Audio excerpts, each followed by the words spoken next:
Olá, tudo bem com você? E dando continuidade à nossa série de vídeos sobre o dependente químico e o seu problema com as pessoas, hoje é o terceiro vídeo da série e vamos falar sobre os comportamentos desviantes. No último vídeo, nós falamos sobre o distanciamento emocional, o afastamento das ligações afetivas que o uso compulsivo de substâncias provoca. Se você não assistiu os outros dois vídeos dessa série, eu vou deixá-los aqui no card para você assistir depois, tá ok? O comportamento desviante pode ser definido basicamente como um conjunto de ações que se desvia das regras de um determinado grupo social. Mas quem define o que é aceitável ou não? Isso depende da sociedade, do contexto histórico, de suas regras sociais e dos aspectos socioculturais como um todo. Mas para o propósito do vídeo, vamos restringir esse conceito ao que diz respeito à dependência química. Quando uma pessoa se torna uma usuária compulsiva de substância,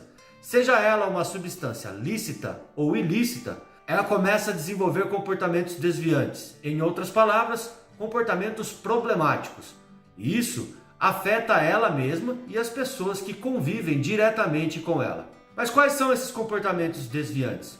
Como o tratamento da dependência química pode ajudar na mudança destes comportamentos desviantes para comportamentos mais ajustados? Pois é isso o que eu vou falar no vídeo de hoje. Nesse vídeo, você vai conhecer os comportamentos mais comuns na relação do dependente químico com as pessoas. Assista ao vídeo até o final e veja se você se identifica com algum deles. Ou, se você é da família, observe se o dependente químico apresenta algum destes comportamentos. Aproveita! E já deixa o seu like no vídeo, pois isso ajuda muito o nosso trabalho. Se você ainda não é inscrito, se inscreva no canal e ative o sininho para receber todas as notificações.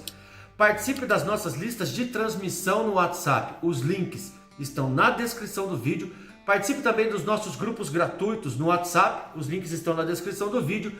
E se tiver alguma dúvida, participe das nossas transmissões ao vivo nos domingos às 9 da noite e nas quintas às 8 da noite, tá ok? Manipulação, autopiedade, culpar os outros, mentir para os outros, entre outros comportamentos. Se eu perguntar para você se você acha isso correto, você certamente irá dizer que não, não é? Mas saiba que o dependente químico tem todos eles, e isso é normal na dependência química. O que não é normal é a própria dependência química. Por exemplo, um dependente químico que mentia para a sua esposa ficava furioso quando ela lhe fazia perguntas. Ele dizia: "Por que é que eu tenho que falar com a minha mulher se ela não acredita no que eu digo?" Esta pergunta seria justificada na relação normal, mas a dependência química não é normal. Para um dependente químico, a preocupação dos outros é um problema, pois ameaça a continuidade do uso. As pessoas são consideradas bisbilhoteiras, e o dependente químico entende isso como perseguição. Quando as pessoas tentam criticar o seu uso, ele rejeita qualquer forma de pensar que seja diferente da sua. E por isso sofre ataques e o seu vício é confrontado. Isto causa mais vergonha, ele se sente uma vítima, fica com autopiedade e se desespera. Assim procura alguém para culpar, e é geralmente alguém próximo, normalmente o codependente. E a culpa é o sentimento mais usado para a manipulação.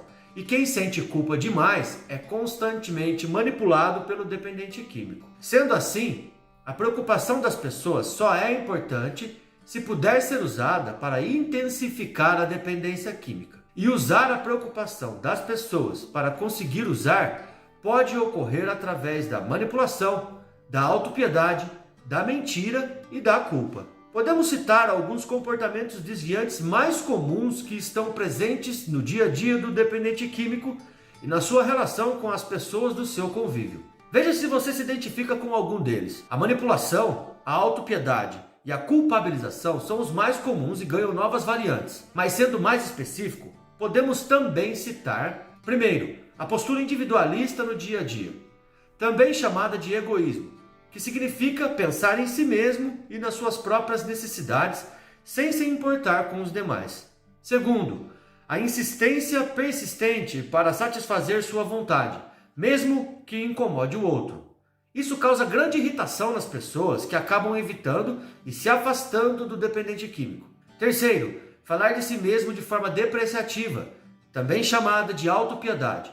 Esse comportamento incomoda bastante as pessoas e muitas vezes o dependente químico utiliza a autopiedade para ter a atenção e conseguir o que quer. Quarto, a intolerância à frustração, que significa que o dependente químico tem uma enorme dificuldade de aceitar as situações quando são diferentes do que gostaria. Quinto, guardar ressentimentos e ter dificuldades para perdoar, o que cria comportamentos como desejo de vingança, indiretas e ataques agressivos, entre outros. Sexto, a chantagem emocional para conseguir o que quer ou se esquivar de situações, fugir de responsabilidades ou das consequências dos seus atos. Sétimo, a extrema dependência da família para questões que poderia resolver por si mesmo. E oitavo, as reclamações excessivas sobre o cotidiano, o pessimismo que afasta as pessoas. Estes são alguns exemplos dos comportamentos mais presentes no dia a dia do dependente químico. Estes comportamentos tornam as relações com as pessoas ainda mais difíceis para o dependente químico,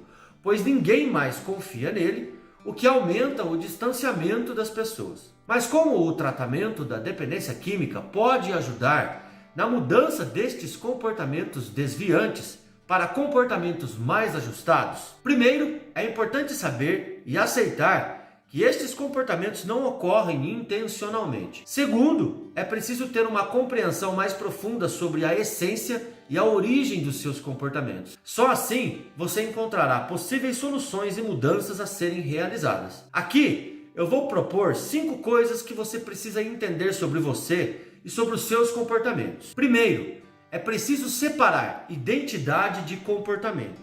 Ou seja, você não é o seu vício e você não é o seu comportamento. Isso quer dizer que o seu comportamento é o que você faz, como você opera no ambiente, não como você é de fato. Por trás de todo comportamento existe uma intenção positiva. Mesmo que o comportamento possa ser destrutivo, como fumar, a intenção por trás deste comportamento é positiva.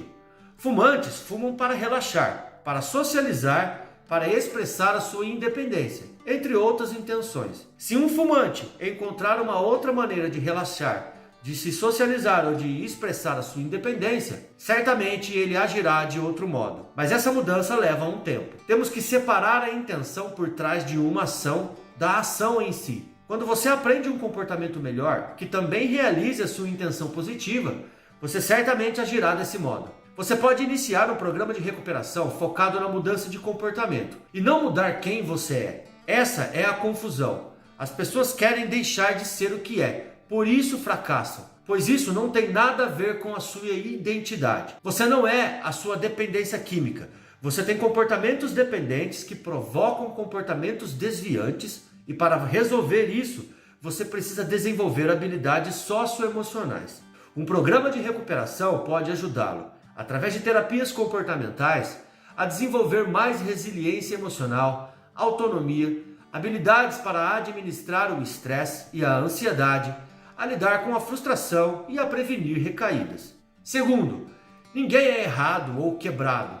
Estamos todos executando nossas estratégias com perfeição, mas as estratégias podem ser mal projetadas e ineficazes. Se você encontrar o que você está produzindo e que traz resultados indesejáveis, você pode mudar sua estratégia para uma que produza os resultados que deseja. Terceiro, toda ação é útil em algum contexto. Elas não são aleatórias. Estamos sempre tentando realizar algo, embora possamos não ter consciência do que estamos tentando fazer. Você pode não gostar de um comportamento, mas a maioria dos comportamentos não são maus. Simplesmente são aplicados no contexto errado ou da maneira errada. Por exemplo, o comportamento de beber uma cerveja para relaxar pode ser nocivo para um alcoólatra. Relaxar é o propósito e beber é o comportamento que faz relaxar. Portanto, o propósito é bom, mas o beber compulsivo é o que causa o problema. Nesse caso, você muda o comportamento e não o propósito. Quarto, você já tem os recursos que necessita, mas se não tiver, você pode criá-los. Não existem pessoas desprovidas de recursos, apenas estados mentais desprovidos de recursos. O que as pessoas precisam é acessar os recursos na hora e no lugar certo. Estes recursos podem ser pensamentos, emoções e habilidades comportamentais. Você só precisa de alguém que te ajude a descobrir estes recursos e ensinar a você como e onde usá-los. Quinto, o fracasso não existe, apenas resultados. Cada resposta ou resultado pode ser útil. Quando você comete um erro ou fracassa ao alcançar um resultado, você na verdade pode ter encontrado uma solução para um problema diferente, ou aprendido uma nova habilidade. Portanto, se você quiser compreender os seus comportamentos, comece por agir diferente. O aprender está no fazer. Se você está fazendo uma coisa e não está funcionando, então faça outra coisa. Se você sempre faz o que sempre fez, você sempre conseguirá o que sempre conseguiu. Você que segue o nosso canal no YouTube e no Instagram, hoje eu tenho um presente para você. Em algum lugar aqui na descrição deste vídeo ou na bio do Instagram, você vai clicar e baixar o nosso e-book gratuito Vícios, Tratamentos Alternativos. Dentro desse e-book, você vai ter acesso também a um modelo de prevenção de recaída que ajudará você a começar o seu programa de recuperação. Baixe agora mesmo.